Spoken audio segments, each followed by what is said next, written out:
नमस्कार साथियों, स्वागत है आपके अपने ही चैनल मास्टरमाइंड पे। मित्रों, ये सीरीज जो है हिस्ट्री से है और हिस्ट्री में जो है मध्यकालीन भारत का है। ध्यान रखेंगे, पहला चैप्टर है और आप लोग जो है प्रतिदिन पढ़ के आइएगा और कमेंट भी कीजिएगा। मित्रों, डेली जो है रात 9 बजे चलती है, तो ध्यान रखेंगे। ये आपके आगामी परीक्षा जैसे कि दरोगा और बिहार का जितना एग्जाम होता है, लेकिन इसमें जो है दरोगा में हिस्ट्री से और ज्योग्राफी से और पॉलिटी से तो अधिकांश क्वेश्चन पूछे जाते हैं। तो हिस्ट्री में जो है प्राचीन भारत और मध्यकालीन भारत और जो है आधुनिक भारत, यहाँ से जो है काफ़ी प्रश्न जो है पूछे जाते हैं और पूछे गए हैं। इसलिए जो है ये वीडियो बहुत इंपॉर्टेंट हो जाता है। तो इसको जो है आप लोग जरूर सब्सक्राइब कर लें इस चैनल को और वीडियो को सारे दोस्तों में जरूर एक बार शेयर कर दें। देखेंगे पहला क्वेश्चन जो कि आपके स्क्रीन पे है। क्या कहा जा रहा है कि पूर्व जो है मध्यकालीन भारत इतिहास में 750 ईस्वी से लेकर के 1200 तक का समय जो मुख्यतः माना जाता है उत्तर भारत के संदर्भ में, यह संक्रमण काल का माना जाता है या राजपूत काल माना जाता है, या जो है भारत पर तुर्क आक्रमण का काल माना जाता है, या उपयुक्त सभी। तो 700 जो है 50 से लेकर के 1200 ईस्वी तक जो है ये राजपूत काल माना जाता है। क्या माना जाता है? राजपूत काल माना जाता है। आगे हम लोग बढ़ेंगे, क्वेश्चन नंबर 2 को देखेंगे। 2 में क्या कहा जा रहा है कि 712 ईस्वी में सिंध पर अरबों के आक्रमण के समय वहाँ का शासक कौन था? तो 712 ईस्वी में जो है सिंध पर अरबों के आक्रमण के समय वहाँ का शासक कौन था? तो दाहिर था। दाहिर शासन कर रहा था वहाँ। क्वेश्चन नंबर 3 को देखिए। 3 में क्या कह रहा है कि सर्वप्रथम भारत में जजिया कर लगाने का श्रेय सिंध के विजेता मोहम्मद बिन कासिम को दिया जाता है। उसने किस वर्ग को इस कर से पूर्णतः मुक्त रखा है? मुसलमानों को जजिया कर से मुक्त रखा है, या बौद्धों को, या ब्राह्मणों को, या निम्न जाति के लोगों को? तो जो है जजिया कर लगाने का श्रेय सिंध के विजेता मोहम्मद बिन कासिम को दिया जाता है। उसने जो है पूर्णतः मुक्त रखा किसको? तो ब्राह्मणों को। आगे हम लोग बढ़ेंगे, क्वेश्चन नंबर 4 को देखेंगे। 4 में क्या कहा जा रहा है कि किस ग्रंथ के उल्लेख के आधार पर यह माना जाता है कि मलेच्छों के अत्याचार से त्रस्त होकर महर्षि वशिष्ठ ने अत्याचारियों के विनाश हेतु आबू पर्वत पर एक यज्ञ किया एवं यज्ञ के अग्निकुंड के से 4 राजपूत कुलों जैसे कि परमार, चालुक्य, सोलंकी, प्रतिहार एवं चौहान का जन्म हुआ? तो किस ग्रंथ के उल्लेख के आधार पर यह माना जाता है, जरा बताएंगे आप लोग? उस ग्रंथ का नाम क्या है? तो पृथ्वीराज रासो। आगे हम लोग बढ़ेंगे, क्वेश्चन नंबर 5 को देखेंगे। 5 में क्या कहा जा रहा है साथियों कि ढीलिका यानी कि दिल्ली, उसका अब नाम दिल्ली है, नगर की स्थापना की थी कौन?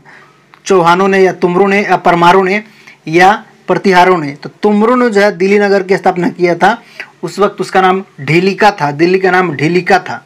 आगे हम लोग बढ़ेंगे, क्वेश्चन नंबर 6 को देखेंगे। 6 में क्या कहा जा रहा है कि उस शासक का नाम क्या है जिसने विजय स्तंभ का निर्माण कराया था? राणा कुंभा, या राणा संगा, या राणा रतन सिंह, या राणा हमीर? तो जो है विजय स्तंभ का जो निर्माण कराया उस शासक का नाम क्या है? राणा कुंभा। आगे बढ़िए, क्वेश्चन नंबर 7 को देखिए। 7 में क्या कहा जा रहा है कि निम्नलिखित में से भारत पर पहली बार आक्रमण करने वाला कौन था? ये चारों ऑप्शन में से भारत पर पहली आक्रमण करने वाला कौन था पूछा जा रहा है। तो इन चारों में सबसे पहले अरब था। आगे हम लोग बढ़ेंगे, क्वेश्चन नंबर 8 को देखेंगे। 8 में क्या कहा जा रहा है? पृथ्वीराज रासो निम्नलिखित में से किसने लिखा है? पृथ्वीराज रासो किसने लिखा है? तो चंद्रवर्दई के द्वारा लिखा गया था। आगे बढ़ेंगे, ये मैचिंग है। क्या कह रहा है कि पूर्व मध्यकालीन भारत के शासक राजवंशों के साथ उनकी राजधानियों का मेल बैठाइए। अब प्रतिहार का जो है कौन शासक था ये बताना है आपको। तो प्रतिहार का जो है कनौज था। और देखिए चंदेल का क्या था? तो चंदेल का जो है खुजरहो था। परमार का क्या था? धार था। और चालुक का क्या था? अहिलवाड़ा था। यानी कि इसका क्या हो जाएगा? 1 2 3 4 जो होगा, यानी कि ऑप्शन नंबर सी इसका सही हो जाएगा। आगे बढ़िए, क्वेश्चन नंबर 10 को देखिए। 10 में क्या कहा जा रहा है मित्रों कि 1100 ईस्वी में निर्मित मंदिर जो भुवनेश्वर के अन्य मंदिरों पर प्रधान रखता है कौन सा है? राजा रानी मंदिर, या कंदरिया महादेव का मंदिर, या त्रिभुवनेश्वर लिंगराज मंदिर, या मुक्तेश्वर मंदिर? तो त्रिभुवनेश्वर लिंगराज मंदिर जो है 1100 ईस्वी में निर्मित मंदिर जो भुवनेश्वर के अन्य मंदिरों पर प्रधान रखता है, यह त्रिभुवनेश्वर लिंगराज मंदिर है। आगे बढ़िए, क्वेश्चन नंबर 11 को बनाइए। 11 को देखिए, 11 में क्या कहा जा रहा है कि दिलवाड़ा मंदिर कहाँ स्थित है? श्रवण बेलगोला में स्थित है, या पारसनाथ पर्वत पर स्थित है, या इंदौर में, या आबू पर्वत में? दिलवाड़ा मंदिर कहाँ स्थित है ये पूछा जा रहा है। दिलवाड़ा मंदिर कहाँ है? आबू पर्वत में है। आगे बढ़िए, क्वेश्चन नंबर 12 को बनाइए। 12 में क्या कह रहा है? खजुराहो स्थित मंदिर का निर्माण किसने किया था? खजुराहो स्थित मंदिर का निर्माण किसने किया था? तो बताइए कौन किया था? चंदेल राजपूतों ने किया था। आगे बढ़िए, क्वेश्चन नंबर 13 को बनाइए। 13 में क्या कहा जा रहा है कि विजय स्तंभ कहाँ स्थित है? विजय स्तंभ कहाँ स्थित है? जवाब दीजिए आप लोग। चित्तौड़गढ़ में विजय स्तंभ स्थित है। क्वेश्चन नंबर 14 को बनाइए। लिंगराज मंदिर की नींव किसने डाली? लिंगराज मंदिर की नींव किसने डाली? तो ययाति केसरी ने नींव डाला था। कौन? ययाति केसरी ने। आगे बढ़ेंगे, क्वेश्चन नंबर 15 को बनाइए। 15 में क्या कहा जा रहा है कि सोमनाथ के मंदिर पर 1025 ईस्वी में मोहम्मद गजनी के आक्रमण के समय गुजरात का शासक कौन था? इन्होंने काफ़ी सोना लूट करके लेकर चला गया था, बताएंगे। तो उस वक्त जो है शासक 1025 ईस्वी में जब आक्रमण किया था तो भीमदेव थे, भीमदेव थे। आगे बढ़ेंगे, क्वेश्चन नंबर 16 को बनाएंगे। हिंदू विधि एक पुस्तक मिताक्षरा किसने लिखा था? मिताक्षरा पुस्तक किसने लिखा है ये पूछा जा रहा है। तो कौन लिखा था? विज्ञानेश्वर ने लिखा था। आगे बढ़िए, क्वेश्चन नंबर 17 को बनाइए। ब्लैक पैगोडा कहाँ स्थित है? मिस्र में, श्रीलंका में, कोणार्क मंदिर में, या मदुरैया में? ब्लैक पैगोडा पूछा जा रहा है, ये कहाँ है? कोणार्क में, ब्लैक पैगोडा। आगे बढ़ेंगे, क्वेश्चन नंबर 18 को बनाइए। 18 में क्या कहा जा रहा है कि इसका विलाम करना है, इसकी राजधानी कहाँ है? राजधानी मिलान करना है। तो चौहान या चहमान जिसका है अजमेर है, एकदम सही है। गढ़वाल का जो है कनौज है, ये भी सही है। और जो है गुहिलौत का जो है चित्तौड़ है, ये भी सही है। और कुलचुरी का त्रिपुरी है, ये भी सही। यानी कि इसका हो जाएगा 1 2 3 4, यानी ऑप्शन नंबर 1। आगे बढ़िए, क्वेश्चन नंबर 19 को बनाइए। 19 को देखिए। 19 में क्या कहा जा रहा है कि राजस्थान के इतिहास का प्रेरणता किसे बोला जाता है? कर्नल टाड को, या जदुनाथ सरकार को, या कनिंघम को, या विलियम जेम्स को? तो बताएंगे किसको बोला जाता है। तो ये कर्नल टाड को जो है राजस्थान के इतिहास का प्रेरणता बोला जाता है। आगे हम लोग मैचिंग करेंगे, 20 को देखेंगे। 20 में क्या कह रहा है कि सुमिलित कीजिए, और राजवंश दे रखा है, उसका राज्य क्षेत्र दे रखा है। चौहान का कहाँ था? अभी आप पढ़े हैं, बताइए बताइए। चौहान का कहाँ था? तो दिल्ली या अजमेर, दिल्ली या अजमेर। और प्रतिहार का कहाँ था? तो कनौज था। परमार का कहाँ था? मालवा था। और चालुक्य कहाँ था? कठियावाड़। तो इसका ऑप्शन नंबर 1 सही हो जाएगा। आगे हम लोग बढ़ेंगे, क्वेश्चन नंबर 21 को बनाएंगे। फिर वही चीज़ है, राजधानी दे रखा है, वंश दे रखा है। चंदेल का बताएंगे क्या हो जाएगा। चंदेल का क्या हो जाएगा? जिजाक भुक्ति, बुंदेलखंड, कुलचुरी का चेदी, गाड़वाल का कनौज, और गुहलेत का मेवाड़। तो ये सब जो है इसका क्या है? राज्य क्षेत्र था। तो ऑप्शन नंबर 1 इसका सही हो जाएगा। आगे बढ़ेंगे, क्वेश्चन नंबर 22 को बनाइए। फिर 22 में भी मैचिंग है। क्या कह रहा है कि राजवंश दे रखा है और संस्थापक दे रखा है। अब राजवंश दे रखा है और संस्थापक दे रखा है। चौहान का संस्थापक कौन था? तो वासुदेव था। परमार का कौन था? तो सियकटू या श्रीहर्ष था। और चालुक्य का कौन था? मूल राजवंत था। चंदेल का कौन था? ननुक चंदेल। तो इसका सही जवाब क्या हो जाएगा? 1 2 3 4, यानी कि ऑप्शन नंबर बी। आगे बढ़ेंगे, क्वेश्चन नंबर 23 को बनाएंगे। अब इसमें ध्यानपूर्वक क्या कह रहा है कि कौन सुमेलित नहीं है, यहाँ पे नहीं ढूंढना है। चंदेल का ननुक था, बताएंगे। तो हाँ ये सही है, लेकिन यहाँ पे हमको गलत ढूंढना है। तो कुलचुरी का ककोलक वन था, ये भी सही है। गढ़वाल का चंद्रदेव, ये भी सही है। लेकिन राष्ट्रकूट का जो है बिजाल है, ये संस्थापक राष्ट्रकूट का दंती दुर्ग था। आगे हम लोग बढ़ेंगे, तो यही इसका आंसर हो जाएगा, option number D. Question number 24 को बनाएंगे। 24 में क्या कह रहा है कि हरिकेली नाटक का रचयिता कौन है? हरिकेली नाटक का रचयिता कौन है? चौहान शासक जो है विग्रहराज 4, या परमार शासक भोज, या प्रतिहार शासक भोज, या इनमें से कोई नहीं। तो हरिकेली नाटक का रचयिता चौहान शासक विग्रहराज 4 हैं। क्वेश्चन नंबर 25 को बनाइए। 25 में क्या कहा जा रहा है? किस नाटक के कुछ अंश 2.5 दिन का झोपड़ा मस्जिद के दीवारों पर अंकित है? तो किस जो है नाटक के कुछ अंश जो 2.5 दिन का झोपड़ा मस्जिद के दीवारों पर अंकित है, उस नाटक का नाम बताना है यहाँ पे। हरिकेली, या नागानंद, या मालती माधव, या इनमें से कोई नहीं। तो हरिकेली नाटक के कुछ अंश जो है 2.5 दिन का झोपड़ा मस्जिद जो है उसके दीवार पे अंकित है। आगे हम लोग बढ़ेंगे, क्वेश्चन नंबर 26 को बनाएंगे।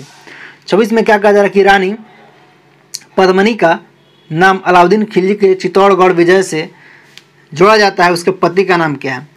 महाराणा प्रताप सिंह, या राणा रंजीत सिंह, या राजा मान सिंह, या राणा रतन सिंह? तो बताना है साथियों। तो क्या नाम था? राणा पद्मिनी का नाम अलाउद्दीन खिलजी के चित्तौड़गढ़ से जोड़ा जाता है विजय स्तंभ से। तो उनका जो है पति का नाम क्या था? तो राणा रतन सिंह। आगे हम लोग देखेंगे क्वेश्चन नंबर 27 को देखेंगे। 27 में क्या कहा जा रहा है कि विक्रमशिला शिक्षण संस्थान के संस्थापक कौन है।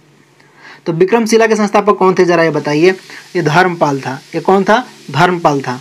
आगे हम लोग बढ़ेंगे, क्वेश्चन नंबर 28 को बनाएंगे। 28 को देखेंगे। 28 में क्या कहा जा रहा है कि निम्नलिखित में से किस मंदिर परिसर में एक जो है भारी भरकम नदी की मूर्ति है जिसे भारत की विशालतम नदी मूर्ति माना जाता है।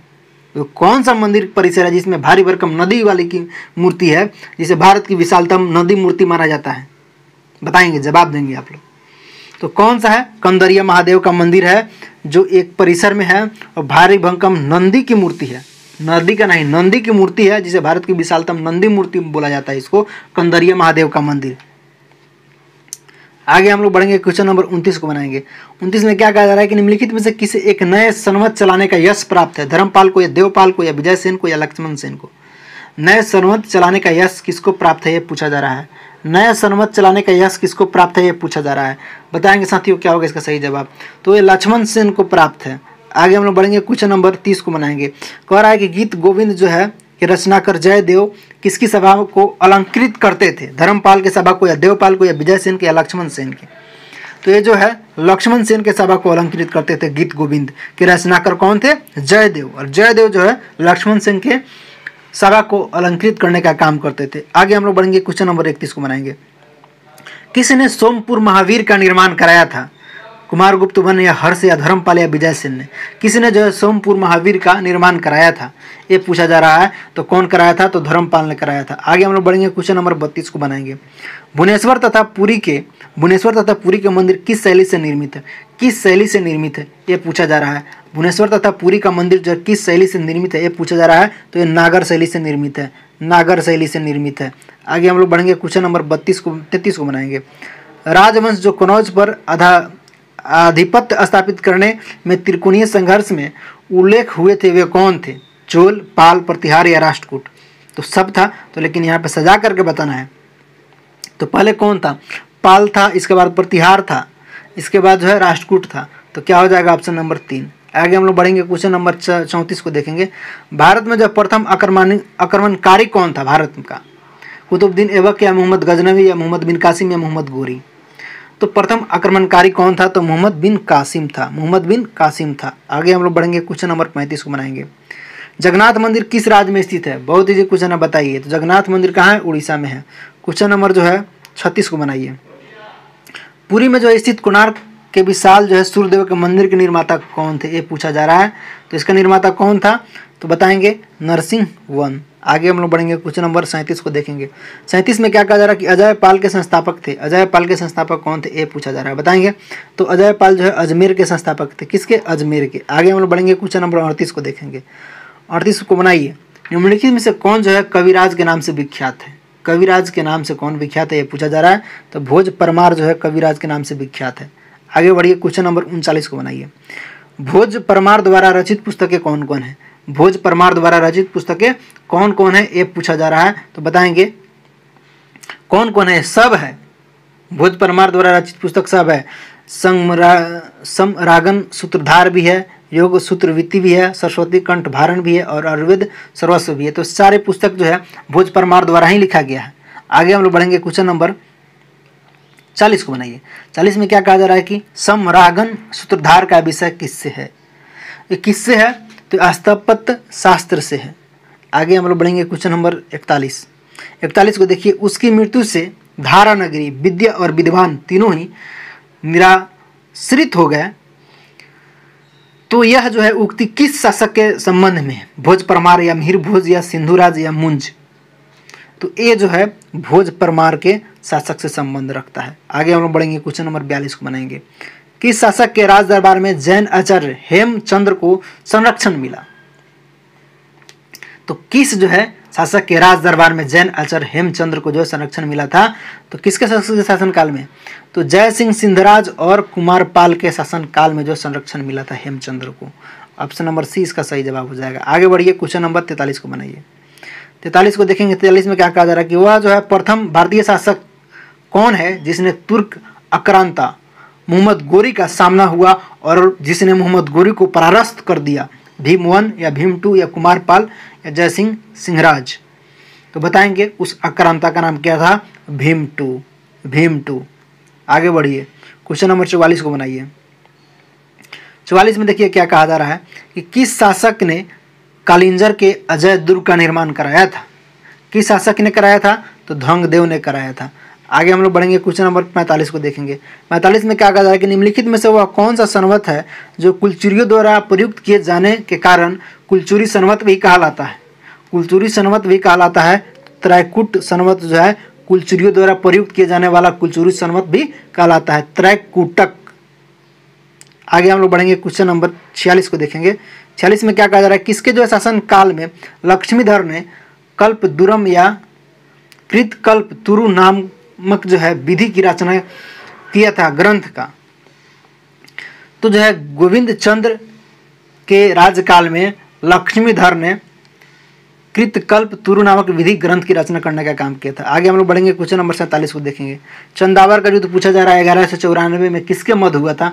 चंदावर का युद्ध जो है किसके मध्य हुआ था, तो बताएंगे जयचंद और मोहम्मद गोरी के बीच हुआ था। 1194 में जयचंद और मोहम्मद गोरी के बीच हुआ था। आगे हम लोग बढ़ेंगे, क्वेश्चन नंबर 48 को बनाएंगे। 48 में क्या कह रहा है कि निषेध चरित एवं खंड खाद के रचयिता श्री हर्ष किसके शासक के राज कवि थे। ऐसा क्वेश्चन आ जाएगा तब बनेगा, तो देखे रहिएगा तब ना। तो निषेध चरित एवं खंड खाद के रचयिता जो है कौन था, ये पूछा जा रहा है। तो जयचंद्र थे। कौन थे, जयचंद्र थे। क्वेश्चन नंबर 49 को बनाइए। 49 को देखिए। 49 में क्या कहा जा रहा है कि निम्नलिखित शहरों में से किस में जो है लिंगराज मंदिर अवस्थित है। लिंगराज मंदिर किस शहर में अवस्थित है, तो भुवनेश्वर। आगे हम लोग बढ़ेंगे, शहर दे रखा है। 50 को बनाइए। सुमिलित करना है, ये ग्रंथकार है और ग्रंथ इनका कौन कौन है, ये पूछा जा रहा है। 50 का जवाब देंगे आप लोग। तो जो है कल्हन द्वारा रचित ग्रंथ का नाम क्या है, राजतरंगिणी, एकदम सही है। बिल्हन द्वारा विक्रामक देवचरित्र और जयनक द्वारा जो है पृथ्वीराज विजय ये ग्रंथ रचित है। और सुम द्वारा ललित विग्रहराज जो है, तो सब सही है। तो कल्हन का क्या हो जाएगा, राजतरंगिणी याद करने वाला चीज़ है। और बिल्हन का जो है विक्रामक देवचरित और जयनक का पृथ्वीराज विजय और सोमदेव का जो ललित विग्रहराज। तो ये सारे इंपॉर्टेंट है, इसको ध्यान रखिएगा।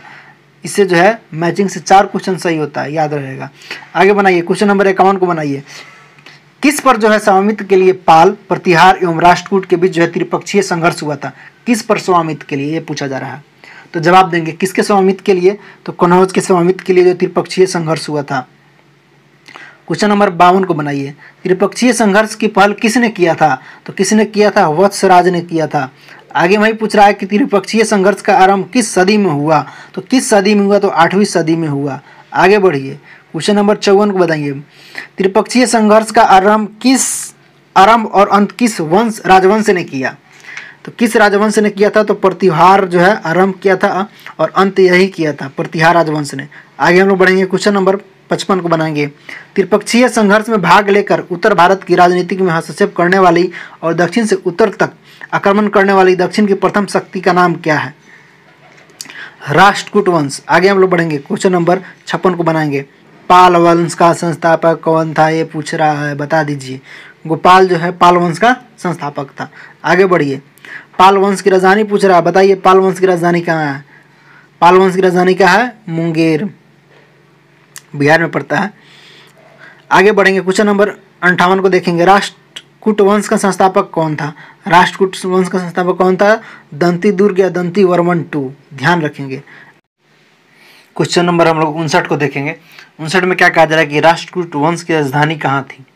राष्ट्रकूट वंश की राजधानी पूछ रहा है, तो राष्ट्रकूट वंश की राजधानी कहाँ थी, मालखंड या मानखेत, इसको ध्यान रखिएगा, मालखंड या मानखेत।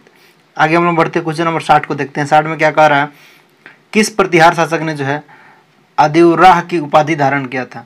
आदिवराह की उपाधि धारण किया था, नागभट्टवन या नागभट्टू या मिहिर भोज या इनमें से कोई नहीं।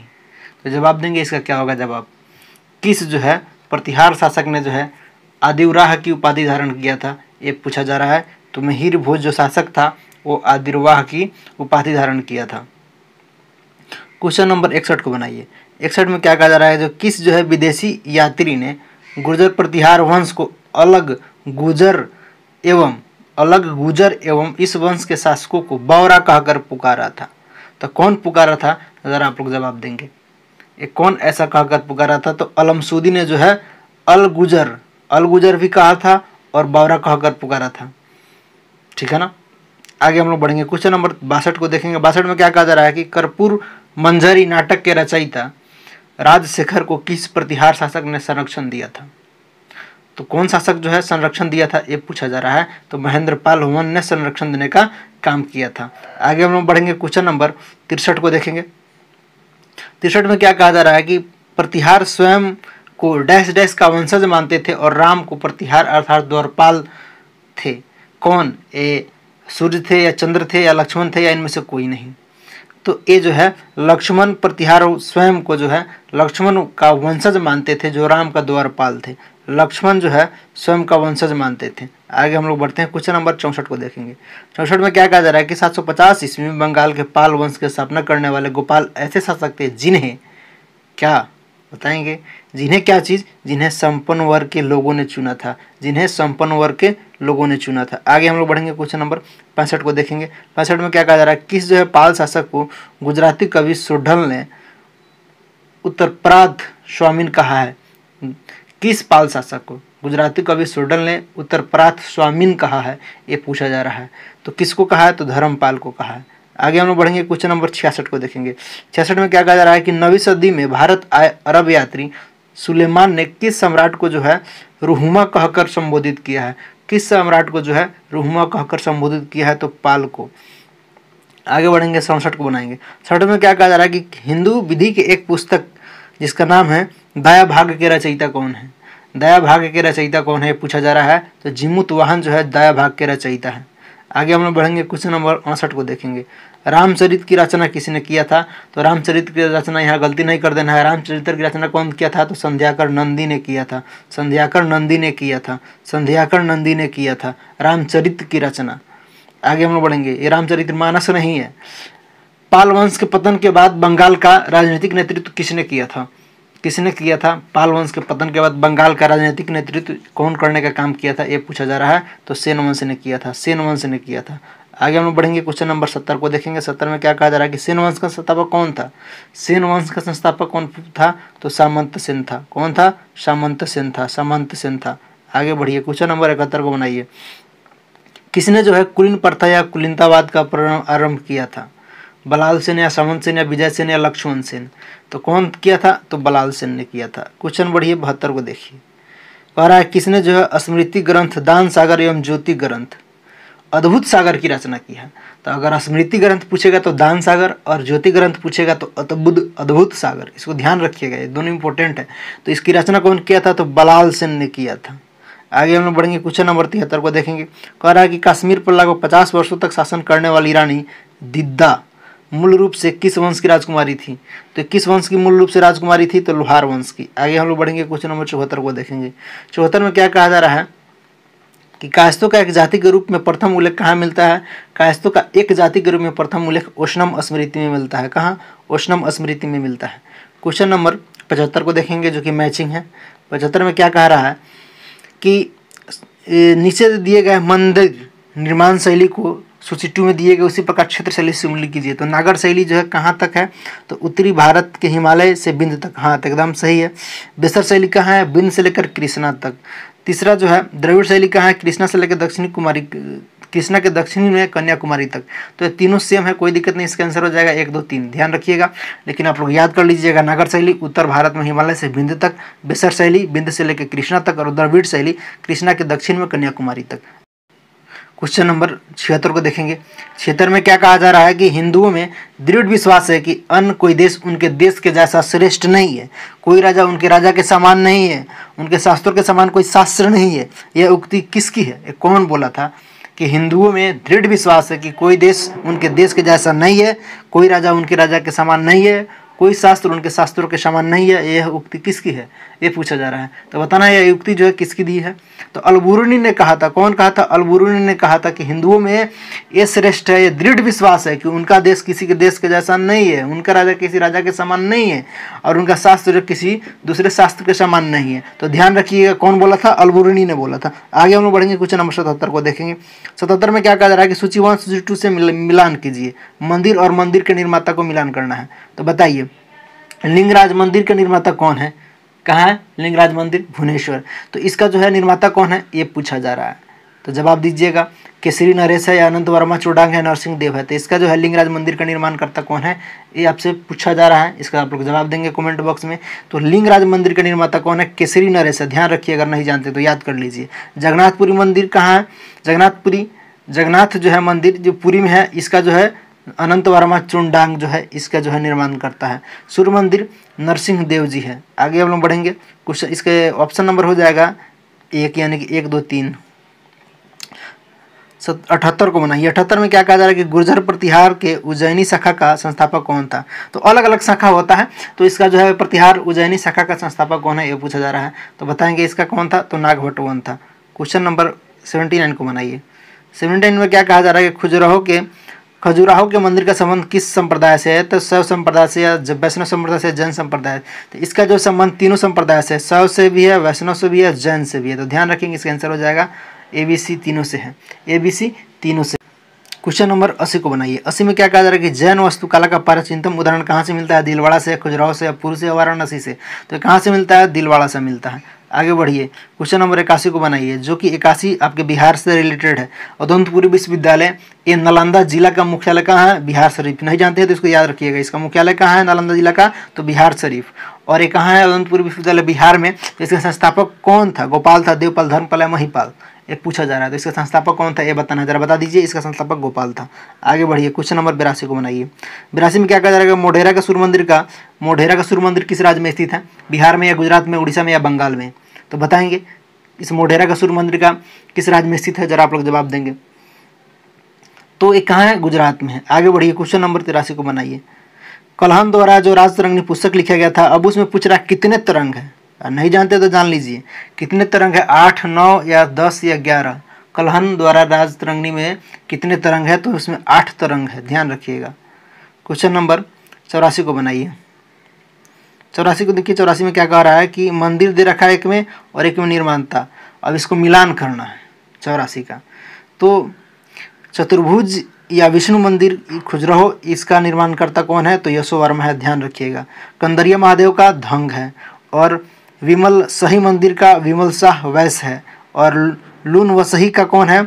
या देवर जेठानी मंदिर पूछेगा या आबू दिलवाड़ा, तो तेजपाल वस्तुपाल है। तो इसको ध्यान रखिएगा, अगर नहीं जानते तो याद कर लीजिए एक बार, जो है काफ़ी मंदिर इंपॉर्टेंट है, यहाँ से 8 क्वेश्चन हो जाएंगे ना।